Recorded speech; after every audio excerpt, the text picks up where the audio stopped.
4, 3, 2, 1. Welcome to HVAC Success Secrets Revealed, a show where we interview industry leaders and disruptors, revealing the success secrets to create and unleash the ultimate HVAC business. Now your hosts, Thaddeus and Evan.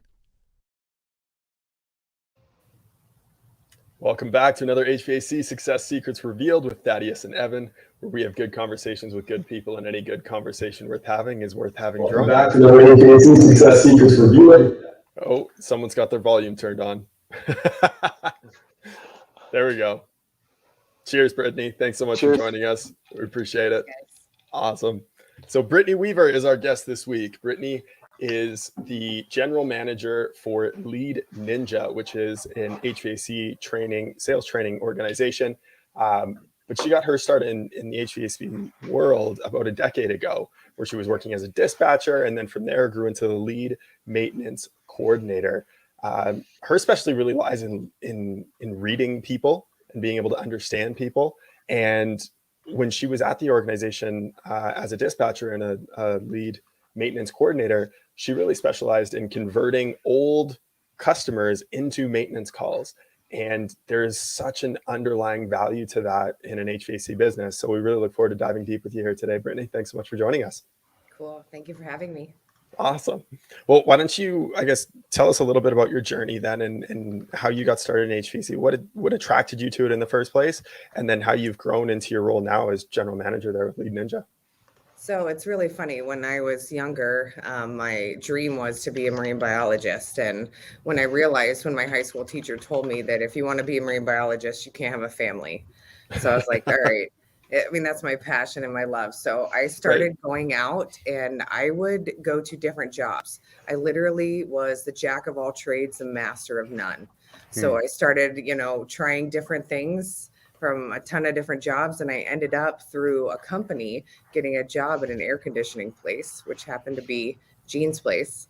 And I went there, and that was my very first start. And that's where I learned, and I learned so much from Gene and his team and the process that they had. And I became good, really quick. So that's where it started for me. I love it. I mean, you put the right person in the right situation with the right process, and away they go. Yeah, absolutely. And a good team to support it, right? Mm-hmm. Totally. Well, in terms of your role there, because I do want to start with that and what you did to really create business from old clients, old customers. Can you walk us through a little bit of that process and where this hidden value is within that customer database? Because I see it asked so many times on the Facebook groups, what's the best way to reach out to them? How do we send out the perfect email? And you took a different approach. So why don't you walk us through that process that you did there and why you saw so much success with it? Absolutely. You're right. So it depends on how you reach out to them. So it starts even with the scripts in the office, that they have to have the right scripts, because dispatch's job is not to diagnose anything that's wrong with the system.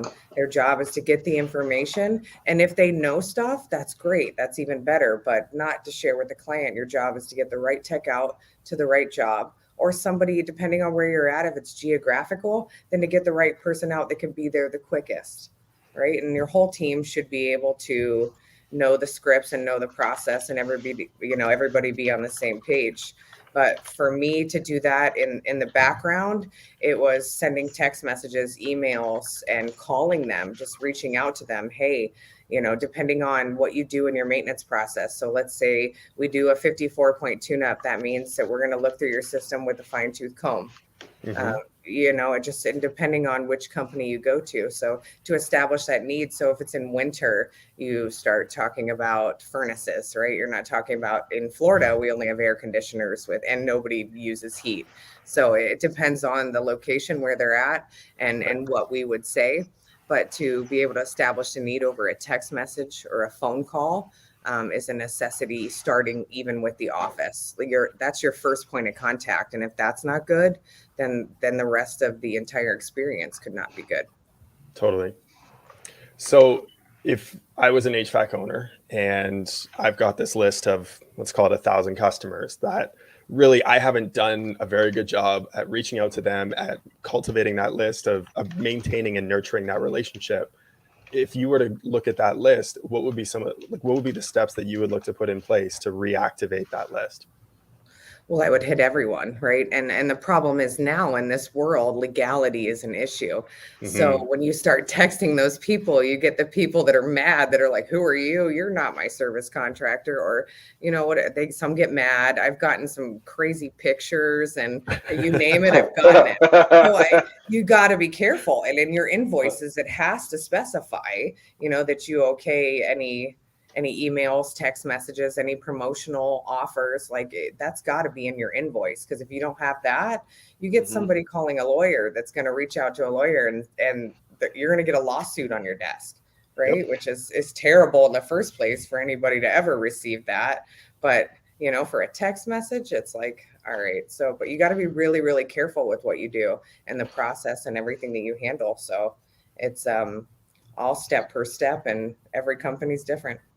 Totally. Yeah, well, and like you are right. I mean, here in Canada, we have the Canadian anti-spam legislation where you need to show that they've opted in or there's implied consent there. You even look at House Call Pro had this happen. I mean, House Call Pro text message lawsuit. If you Google that, it's going to actually come up where they had to settle out of court because they were sending messages. I mean, mind you, they weren't clients. There was a little bit different of a nuance there. So again, be very careful in today's day and age before you send out the messages. Yeah, you have to. And a lot of people are really cool with it. And most people are just, they'll respond back. They'll want to know who you are. And I used to send a picture of myself. I had a picture of myself. Hey, this is Brittany with whatever company. It's time to have your system cleaned, or, whatever it is for which your furnace cleaned, or, and send that out. And I would give a couple of reasons why they should book with me. And then, a lot of them would text back. I got a really good response rate from that.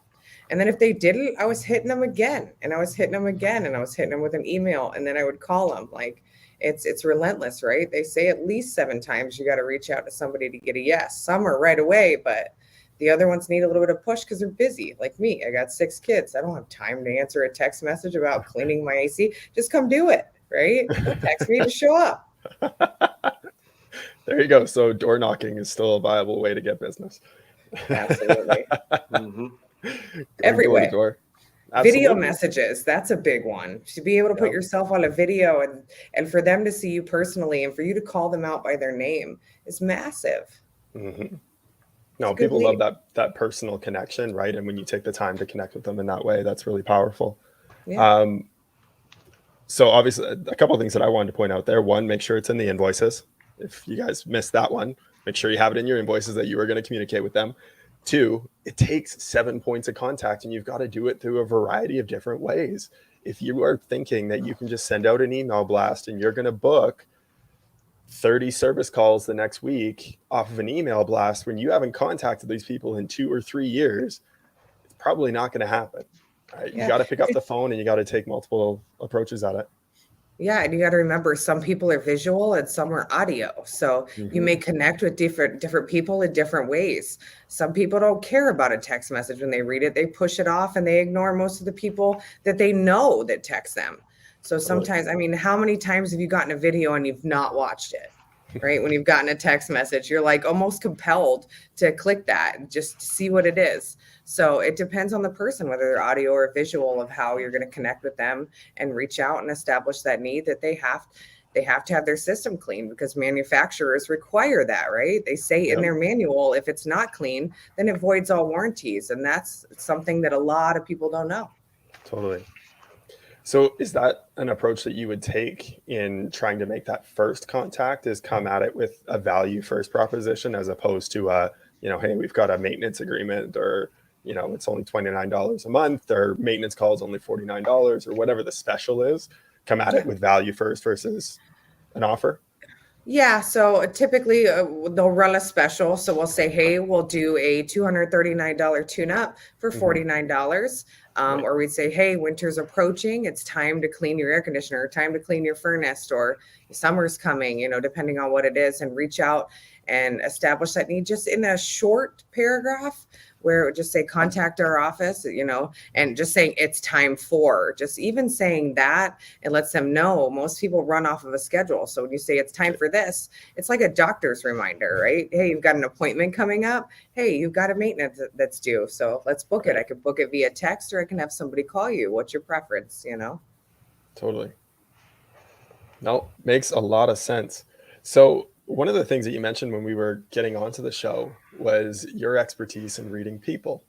Yeah. I'm curious, where did that come from? Number one, and number two, what are some techniques and tools that you've used to help develop that and cultivate that? You're going to pull the one thing out I said I was not going to talk about today. Uh-oh. So for me, I grew up as a tiny girl. I had a mother who was an alcoholic, drug abuser. I had a stepdad who was abusive as well. And for me, at such a young age, I had to start learning, right? So I'd learn my mom, whether she was sober or she wasn't, I would start to pick up different cues, different ways that she would look at me, the way her eyes would move, different things. So I started at such a young age to see that. And then I started just some natural ability that I feel people. I feel what they feel. So I kind of read the room. I'm a chameleon. If people are quiet, I'm quiet. If people are loud and joking, I'm having a good time. So I'm almost chameleonic to where I can adapt to anybody's personality. So for me, getting to read that, like an example, we were out in Alabama at an onsite, and we were just talking, and Jean was talking about being money motivated. And every time we go on a break, me and Jean kind of get together, and I'm like, hey, this is what I saw. So I realized that there was one kid, I said, there's a really young kid in the room, and I would call him out by his name, which I won't, and say, hey, he's not money motivated. So we've got to get to him in a different way. And Jean went right back into the room, called the kid out and said, hey, you're not money motivated, are you? And gave all the lists that I gave. He's young. He doesn't have a family. He doesn't have responsibilities that require, nor does he have the belief in himself that he can make that much. So right now he's good at what he's making, thinking it's great, and has no idea the potential he's got. So we approach different people in different ways to reach them, to inspire them, because that's the most important thing that we do. Is there's no belief without inspiration. So if we can't make them believe in themselves, they're not going to believe what we have to say or what we teach in a room. So to be able to read those people and call them out, and kids stood up and Jean called him out and said, you're not money motivated, are you? He's like, no, not at all. And it's just things like that I get to reach into different people's lives that most people couldn't. And I don't have a degree for it. I've never been to school, but I just, since a young girl, I always had to know, who do I trust? Who do I not trust? Where do I go? Right. And my stepmom, she was massive for me. She was everything for me, because my dad, I had 4 brothers, right? He didn't know how to raise a girl. So my stepmom was everything for me in that life. And, she took care of me and made sure I was safe at my mom's house, right? I'd have the quarter in the sock, because we had the payphone back then, right? So you didn't have the old paperclip trick to stick it in the bottom and then bend it around. Right. I didn't have a cell phone like most middle school kids have today. So there's different ways. So I had to learn to read people, and I had to learn to read them fast, and what was going on, what was my situation. From family and everybody around me. So that's how I really got to learn who they were and what they felt, right? You feel their pain, you feel their happiness, and it almost soaks into you, and you become that for that moment, right? When you're with them. So really, really cool. Wow.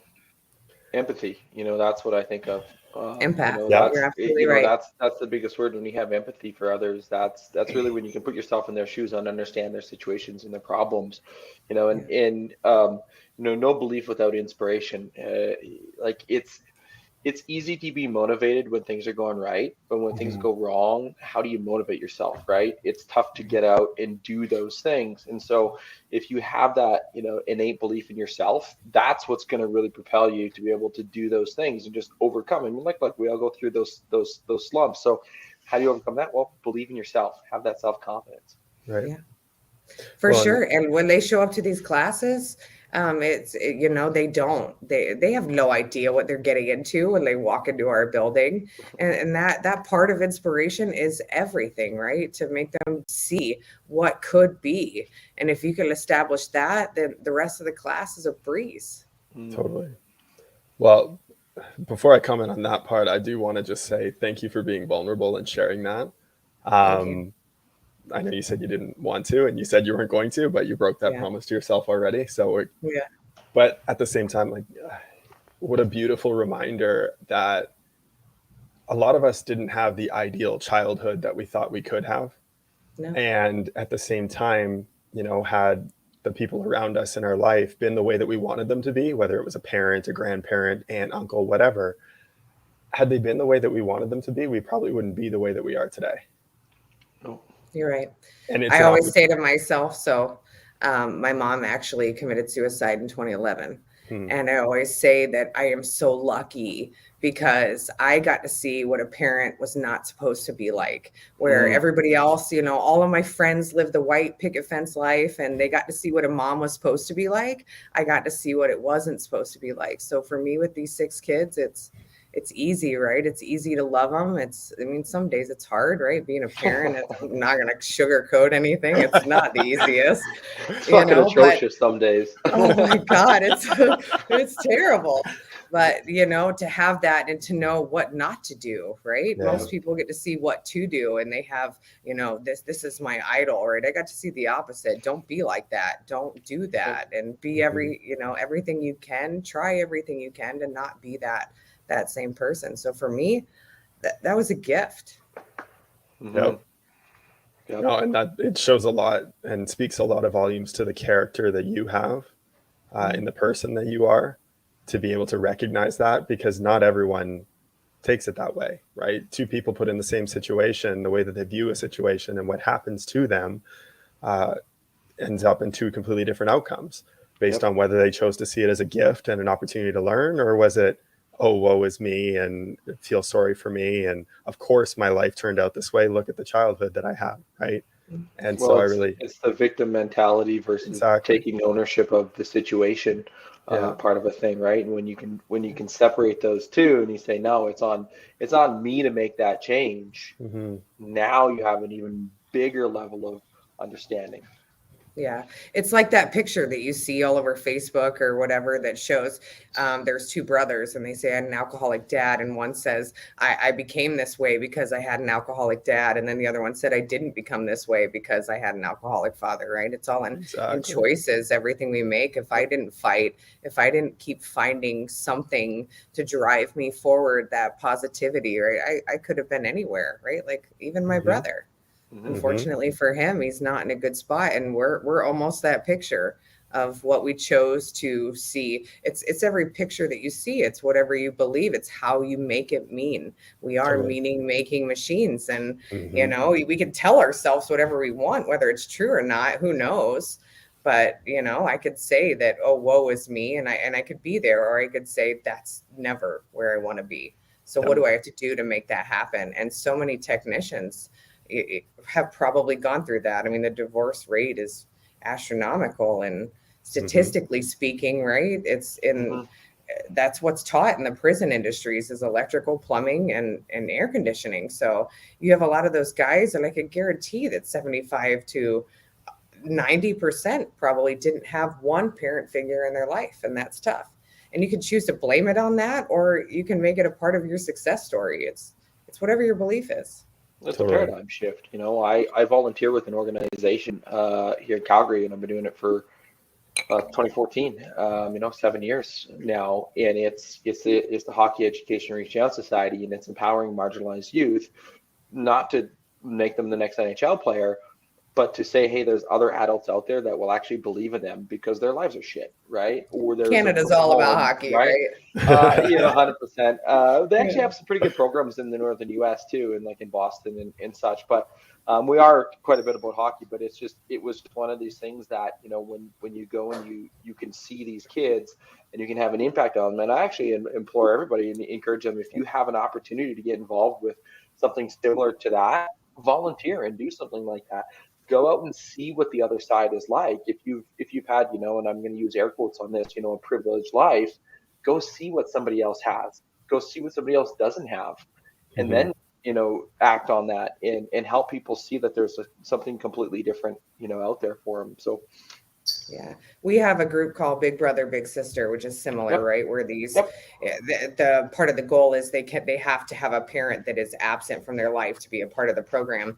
But they have women and men that mentor and take these kids out a couple times a week, take them to a hockey game, or take them somewhere, and be a part of their life and reach out to them, be a part of their schooling, and to be a friend, but almost an input to that missing parent. Which, what a great program. I mean, there's so many out there that a lot of these kids could benefit from, so that they don't turn out to be these adults, that struggle with that. You just learn to forgive, let it go, or you struggle with it. That's your only choice.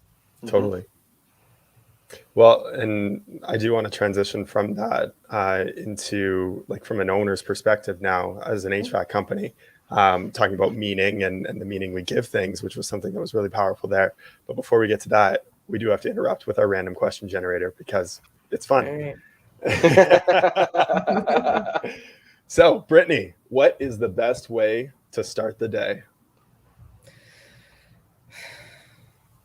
Am I edited on this? Hey, this is no editing. It's live. It's live. Yeah, revealed. You can say whatever the hell you want. Definitely sex. There it is. There you go. That's how you start the day. Man. Gene, you're a lucky man. Well, that's why you have, I mean, that's going to be 6 kids. Not all yours, right? Not all yours, but that and then a good cup of coffee, right? That'd be a close second. Steve, Folgers in your cup. I was singing, because we pulled our random question beforehand, so we don't have to do it on the show, but I was singing, the best part of waking up is Folgers in your cup. And so there you go. Love it. Love it. It's a great way to start the day. Yeah. By the way, this was his response to that. He's not showing up in our group, and he hasn't given the permission. But it was just the smiley face with the sunglasses. He's not denying it. Awesome. Well, getting into the meaning then as an HVAC owner, because one of the things that I see, at least when it comes to training, is and coaching, whether it's your team, whether it's you as a business owner, it's admitting that something's wrong and that you've made a mistake. And so that's why I'm seeking out training. And that's an obstacle that I see oftentimes with business owners and entrepreneurs, especially newer entrepreneurs, admitting when there's improvements to be made, not necessarily that something's wrong. What would you say to a business owner that has that kind of mentality where they're putting a limitation on their own business and unwilling to go and get further training and further education to grow? Well, wouldn't that be every owner, right? Like, we all have the ability and opportunity to grow. So every single owner, every person out there has the ability they don't know what they don't know. So until they know that, they don't know that they can grow. Totally. So to be able to reach out to them and see, hey, what's your biggest problem? What are your technicians' problem? How many maintenance agreements do you have? I mean, doing a deep dive into their entire company, from their office staff to their general managers, to their technicians, to their install crew. I mean, you'd be surprised the training that we've done. We've watched installers go from just installing to adding an additional $10,000 to every single ticket that they go on for these installs.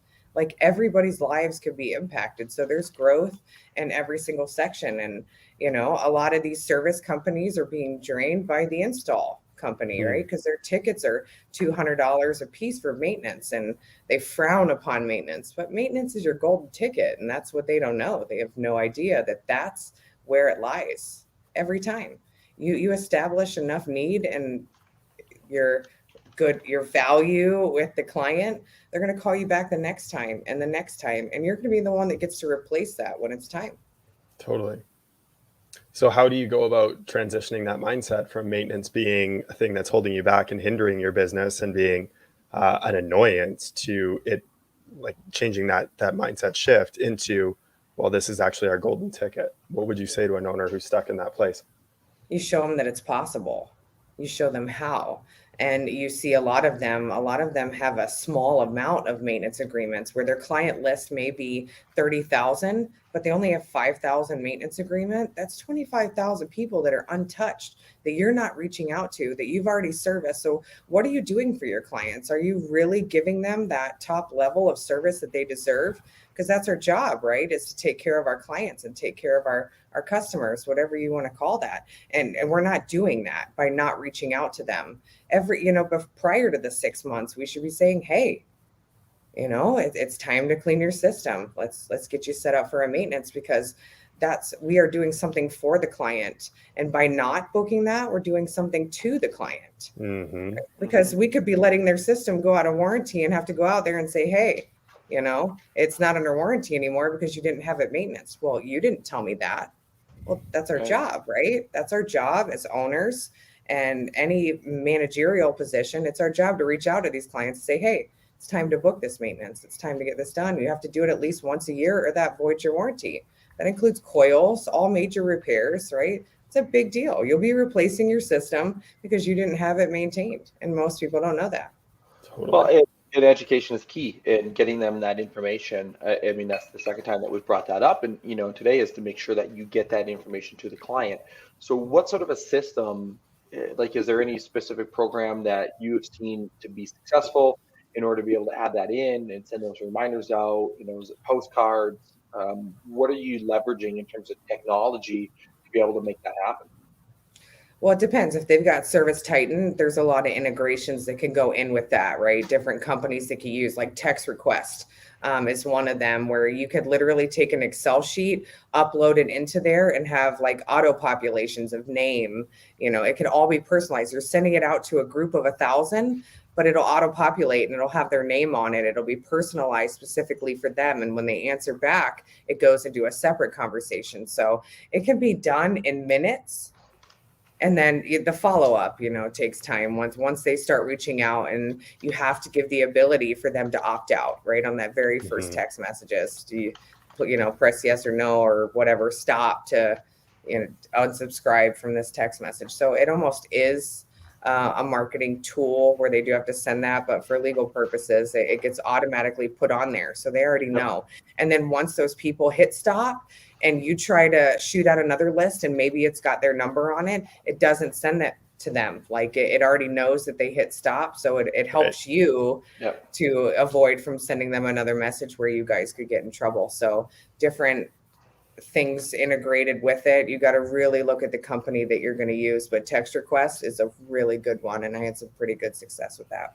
Nice. I've came across text requests in my travels on the interwebs over the past, you know, couple of years for it. So we actually use omnipoint360.com as kind of one of ours. It's got a lot of similarities to Text Request, but it has the full marketing automation components to it. And if you can ever get the API key from Service Titan, you know, you can integrate some things there in terms of reviews. So one of the questions, actually, we had this in our Facebook group that you know, we talk about, you know, work and work-life balance. And you know, I think for yourself, you know, this, you know, you're telling us a story before we got on the air of taking your, you know, 9-week-old baby with you to a course, you know, or not to a course, to an on-site, an on-site, and you had, you know, your child with you, and this work-life balance. You know, I think there's I'm a big proponent of work-life balance, and I think that a lot more people need to have a better work-life balance. So one of the questions, actually, I think this was John Gonzalez in our Facebook group. He didn't give us permission. There's no permission set up for his StreamYard to give his name on there. But how difficult is it not to bring work problems home?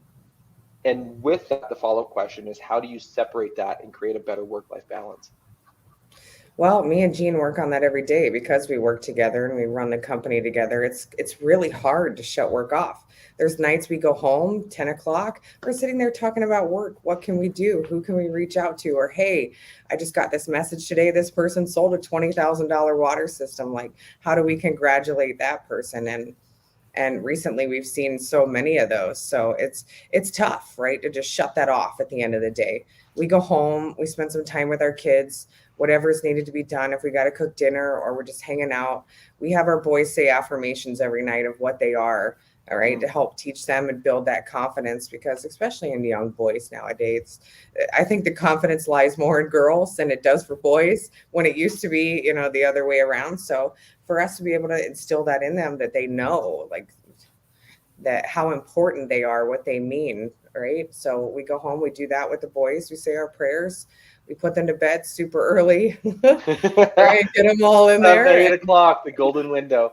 It is. You're right. 8 o'clock. They're upstairs and they're watching TV for 30 minutes and they're off to bed, right? Because we have from elementary school all the way to almost high school coming up next year. So different age ranges, but they need their sleep. Every single one of them need that. So we shut it down, right? And for me and Jean, it's so important because if we don't have each other, we have nothing else.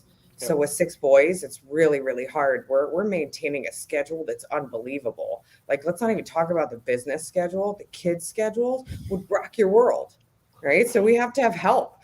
Can't do it anymore between running the business and that. So having a good tribe, having somebody on your back, being able to take the kids for you for a little bit. So luckily, we do have somebody that does help us out during the day while I'm here. So she watches the baby, she'll pick up the boys, do whatever she's got to do to help us until we get home.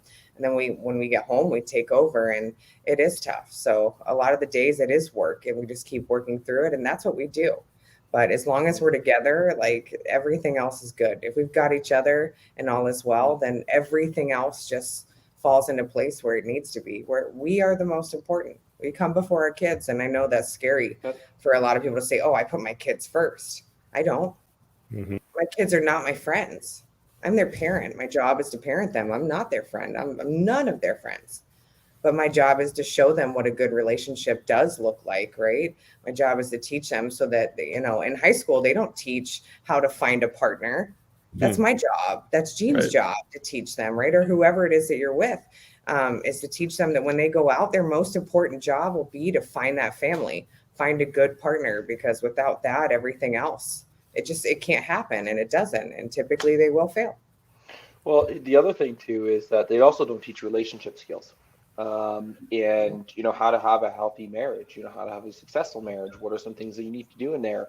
How do you not have your marriage overridden with what I call it's actually not me, it's from the Gottmans. And if you're ever in a place in a marriage by anybody listening to this, and you're like, shit, we're on the rocks, go look at the Gottmans and get their book. And it talks about the 4 horsemen of the apocalypse. How it can overrun that. But if you actually have the ability to work on your relationship, we have a 4.5-week-old, and now Brittany and you and I have chatted about this before we got on the show. And one of the girls that we follow for raising, baby and healthy sleep, etc., she's even talking about her and her relationship, how it wasn't healthy. But it's work, right? It's just like working out. It's just like going to the gym. It's just like eating healthy. You actually have to work on that, right? Mm-hmm. People will sit there and watch 2 hours of TV in a day. Well, if you take 30 minutes out of that, or even 15 minutes out of that, and work on your relationship with each other, now you've got an even more powerful place to begin to be able to start, especially for the couples that we see that are husband and wife teams in the business. And there are a lot of them, and they have a great level of success because they prioritize themselves as a relationship first, not a business partner first, relationship first. Yeah, how it's tough. I mean, so it's all great. I can say, I brought my baby to Pennsylvania and we went to the class. But what people don't know is that I was up with that baby all night. And then I got up at 4 a.m. to be in training at that class at 6 a.m. So that balance is tough, right? You've got to really believe in what you do. Because I got to tell you, it was hard as hell for that entire week to be up at 2 times in the night and then getting up at 4, taking a shower, just pretending that everything is good. Right. So it is tough. I mean, there is that realistic, and you have to have that drive and always be thinking positive. What can, how can I make this day better? Right. How can it can always be better. How do you have that mindset, right, to keep pushing through? And to change people's lives for me was more coffee than I needed. Right. It was my energy drink, and to see those people, that's why I wake up every day. That's why it's worth it. Because the text messages I get, the videos that I get of saying, hey, I just sold my first $4,000 job when I could never sell a $1,000 job. Or, hey, from the one thing that you showed me in the class, I just sold a $20,000 water treatment system. And they've never sold a water treatment system in their life. That's incredible. And that's inspiring for me and for them. So I push them, I motivate them. And that's what it's got to be. So it's not easy doing what I do. It's not easy being a mom of 6, running a business and traveling, right? We do a lot of traveling, but you got to put your big girl pants on and sink or swim. There's no choice for some people, right? I've got to swim. There's no sinking for me. Well, about having a good rock, right? That's a big thing. Or you just be like Jason Julian says, just call Uncle Scott. Come get these kids, Come get and these he can deal with them. So, That's funny. Yeah. He so lives what? in the neighborhood next to us, so he does. That's perfect. Nice. And I know I've watched some of Yeah. the lives with him and Gene, in like the pool room in the back. And I kind of wish I could have a pool room in the back, but it would just be frozen half the year. So That's you go our to house. dive off the diving board and bam, you hit ice. It just doesn't Yeah. work in Canada. No, So too cold. he's expensive. Now you should probably be more affordable because of what you do with Lead Ninja Scott and the results that you get. So I wanted to chat a little bit briefly, and I think Evan, I think you might want to get into this as well. Is you said you have no clue what they're getting into when somebody comes to your guys' shop, when somebody has an on-site, when somebody does those things with Lead Ninja. So what are some things that you guys are doing that separates you guys from? I mean, like I don't want to say, I use this term loosely, the gurus, right? I mean, like we get inundated on our Facebook feed with coaches trying to sell coaches on how to coach coaches, right? And like, grow your digital agency. And we're like, okay, well, you've got like 2 clients, right? And so I use this term loosely. There's a lot of great people in the industry doing what you guys do. But what do they get into? What happens when somebody comes to the Lead Ninja facilities? I know I've been following you guys. You guys have built this out. You guys got this whole new place. What happens there? Yeah. So right from the beginning, so let's not sugarcoat anything. Most people think Gene is an asshole when they show up here for the first day. They're like, what is this guy? And a lot of people follow him. And typically what we see from the people that talk with Gene and I is that they've been following Gene for at least a year before they ever reach out to him.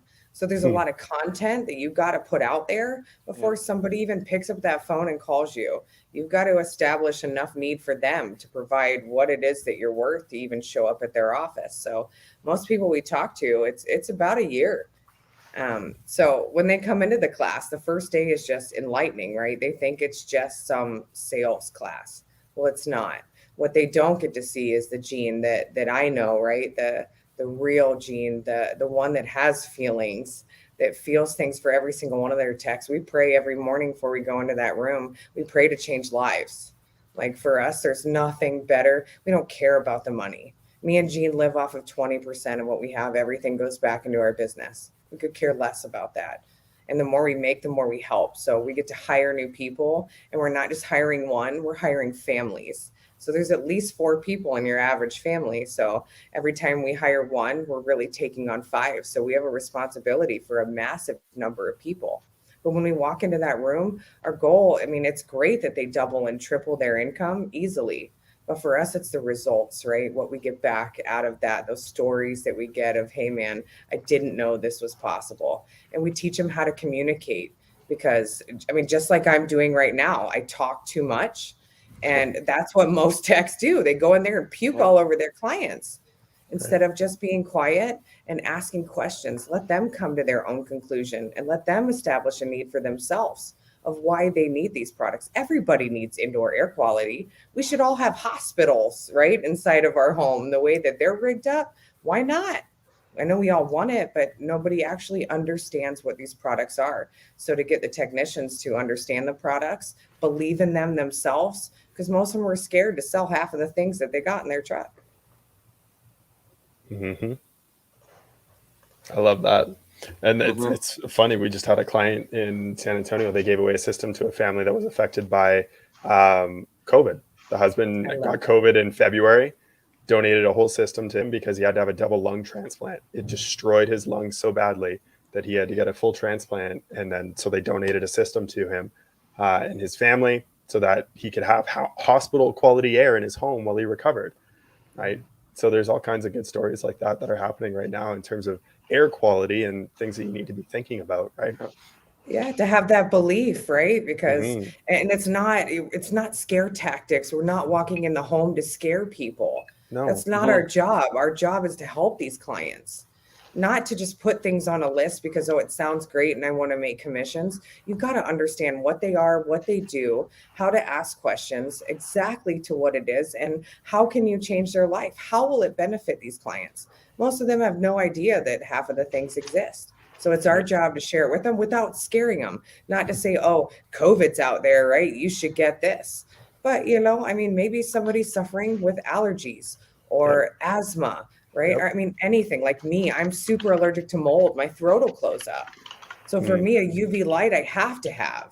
I can't have mold in a system. I can't have mold in the walls. And a lot of people don't even know they have that. So to be able to share that, what the benefits are and the features, most people just, puke out features and they don't share what the benefits are, how it can change their life. And that's what we teach. Believe in the products and to be able to sell it yourself. It sells itself.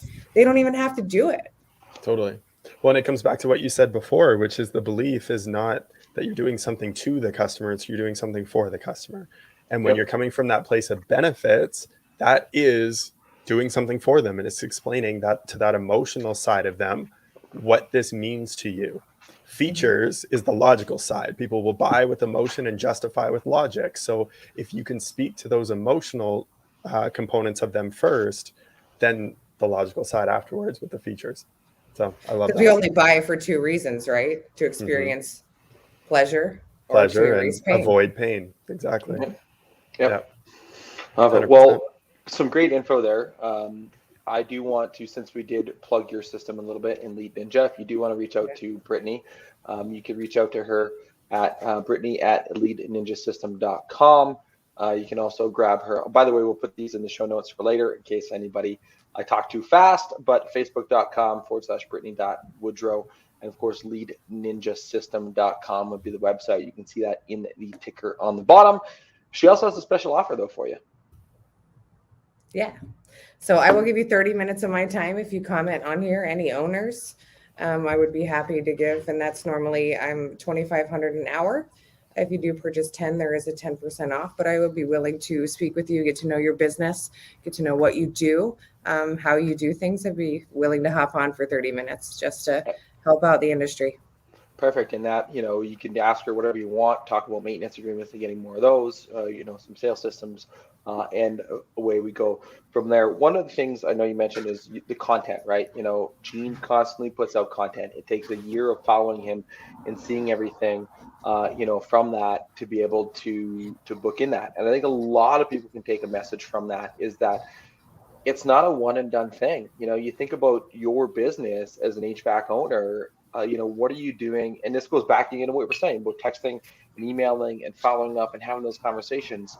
What are you doing to be constantly in front of your clients, which is a massive thing. So do not underestimate the power of the content that you put out, especially if you can monetize your personal Facebook page. And because I know that you guys have done a good job with this. Gene has done a good job with this. Our friend Jason Julian, who had Scott come out as well, has done a good job with this. And they do a lot of their business interactions through their personal Facebook page because they've increased their amount of friends versus the followers on the business page where it costs you to play marketplace. So there's a lot of great strategies that you can use there as well. Totally. It's getting known, right? Exclusivity. Right.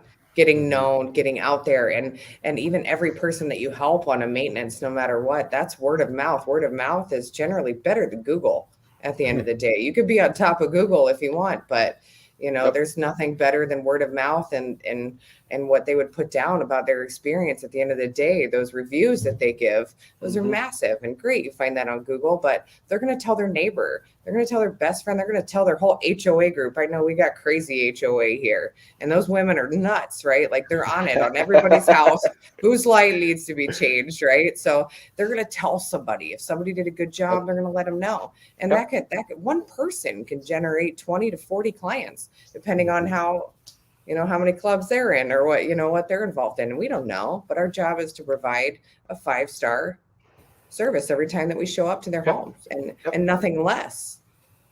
Totally. Well, and like word of mouth is the best form of advertising. It's just not infinitely scalable. You can't scale your business to millions or tens of millions based solely on word of mouth. You have to do those other things, but putting that as a cornerstone, what sort of a referral program do you have for people, right? Adding that into your business would be a key thing to be able to do that. 100%.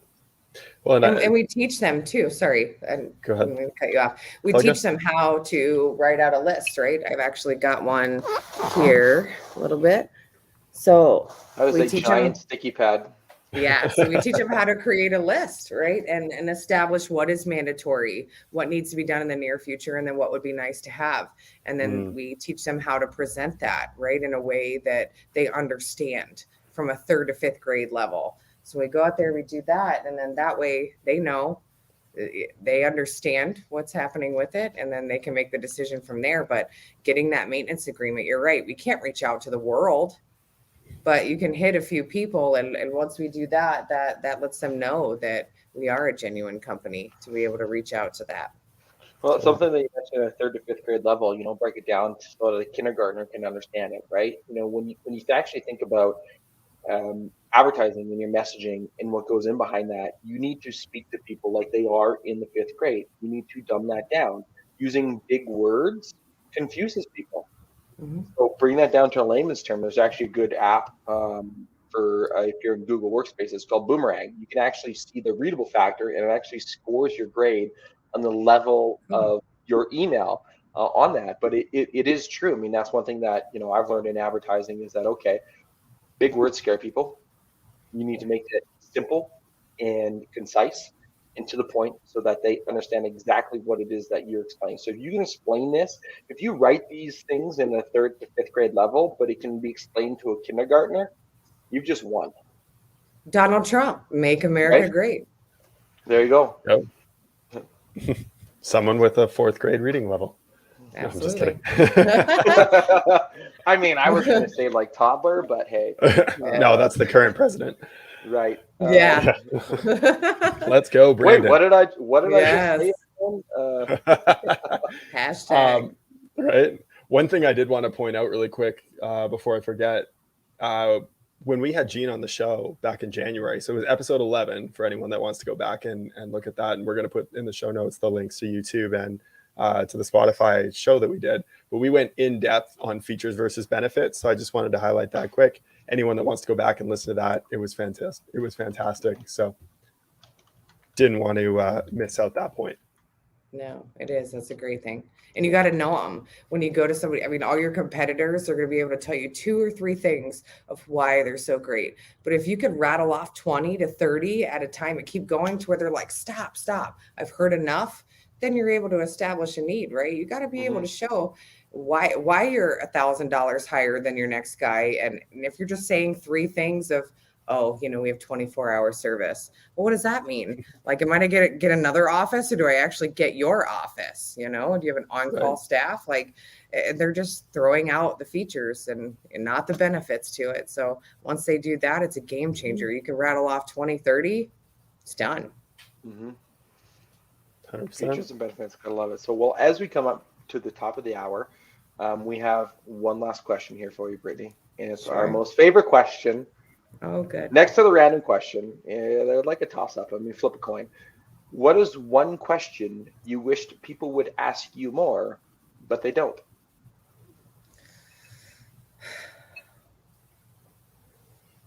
What can I do to push myself more?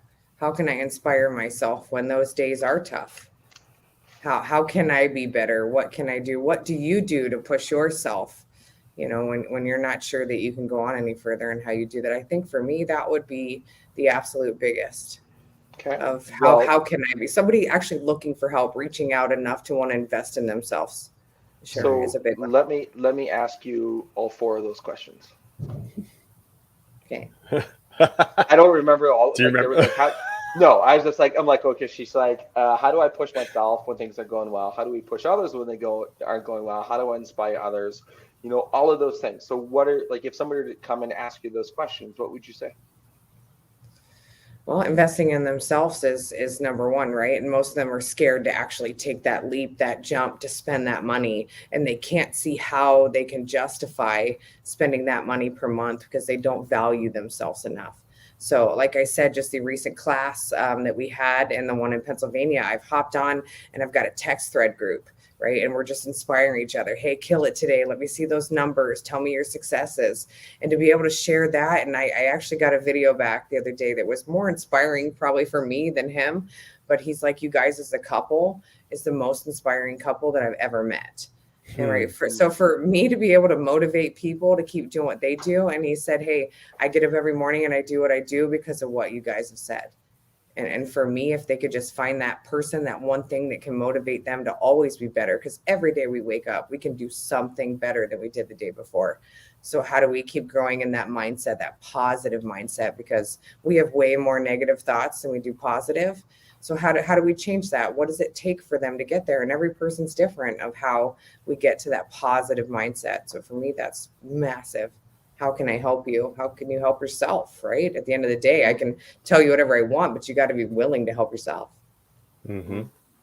Mm-hmm. Absolutely. Well, and it's a long road to go from being a victim mentality or a victim mindset to a success mindset, or however you want to define it. But as you move through that process and you take ownership over everything, and you come to someone and you ask them genuinely, how can I get better? How can I better motivate myself?